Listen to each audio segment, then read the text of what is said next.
அனைவருக்கும் வணக்கம். நம்ம கிருஷ்ணகிரி செய்திக்கு உங்களை வரவேற்கிறேன்.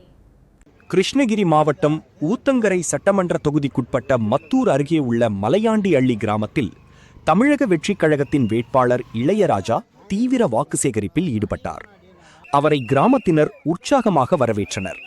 பொதுமக்கள் மத்தியில் கலந்துரையாடிய இளையராஜா தமிழக வெற்றிக் கழகத்தின் தலைவர் விஜய் அறிவித்துள்ள தேர்தல் வாக்குறுதிகளை விளக்கமாக எடுத்துரைத்தார். மேலும் மக்கள் நலத்திட்டங்கள் மற்றும் தொகுதி வளர்ச்சிக்கான பல்வேறு உறுதிமொழிகளை கூறி வரவிருக்கும் தேர்தலில் தனது கட்சிக்கு ஆதரவு வழங்குமாறு கேட்டுக்கொண்டு வாக்கு சேகரித்தார்.